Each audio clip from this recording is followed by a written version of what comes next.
देश के अत्यंत दुर्गम और पिछड़े जिलों में रहने वाले नागरिकों के जीवन की गुणवत्ता में सुधार करने का हमारा जो स्वप्न था, वह महत्वाकांक्षी जिला कार्यक्रम बहुत कम समय में ही साकार हो गया है।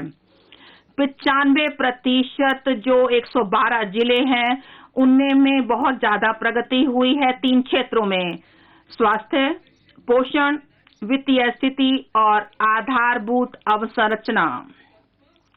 उन्होंने यहां तक कि कुछ राज्यों को पीछे कर दिया है जहां तक इन सुविधाओं का संबंध है।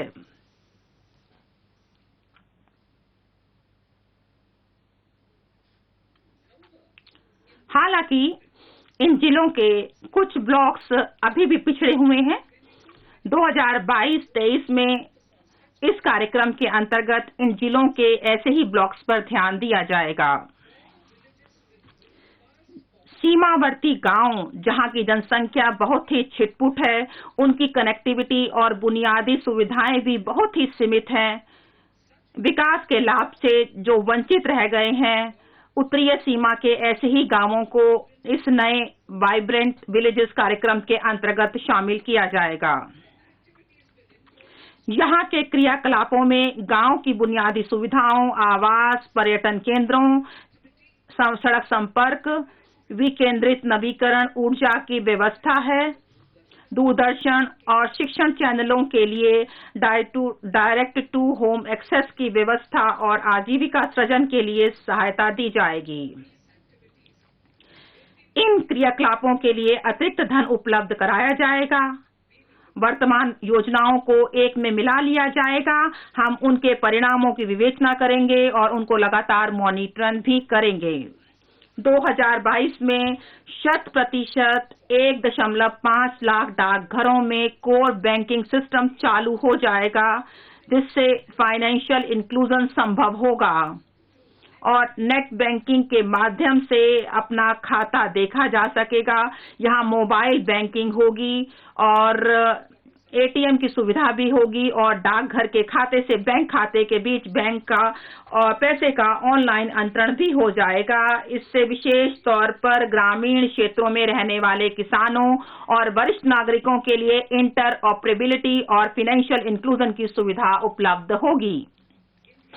माननीय अध्यक्ष महोदय, हाल ही के वर्षों में देश में डिजिटल बैंकिंग, डिजिटल पेमेंट्स और फिनटेक जैसे अभिनव कार्यों में तेजी से वृद्धि हुई है। सरकार इन क्षेत्रों को लगातार प्रोत्साहित कर रही है, जिससे कि डिजिटल बैंकिंग का लाभ यूजर जो देश के कोने कोने में फैले यूजर फ्रेंडली ढंग से लोगों तक पहुंचाया जा सके। इस लक्ष्य की ओर अग्रसर होते हुए और अपनी स्वतंत्रता का 75 वर्ष मनाते हुए यह प्रस्ताव किया जा रहा है कि 75 जिलों में 75 डिजिटल बैंकिंग यूनिट अनुसूचित वाणिज्यिक बैंकों के द्वारा स्थापित किए जाएंगे। डिजिटल पेमेंट इकोसिस्टम, जो कि पिछले बजट के लिए था, वह 2022-23 में भी जारी रहेगा और इससे हमें डिजिटल पेमेंट्स को और अधिक अपनाने के लिए प्रोत्साहित किया जा सकेगा। इसके तहत पेमेंट प्लेटफॉर्म के प्रयोग को बढ़ावा दिए जाने पर ध्यान दिया जाएगा, जो इकोनॉमिकल और यूजर फ्रेंडली होता है। महोदय, मैं अगली बात पर अब बढ़ती हूँ।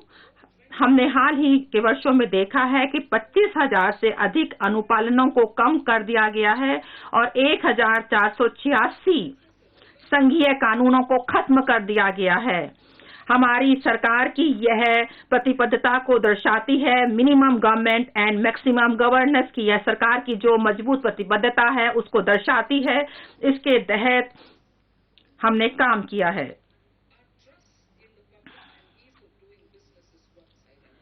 और हमने ईज ऑफ डूइंग बिजनेस का जो हमारा लोगों में विश्वास है, उसको हमने यहाँ दर्शाया है।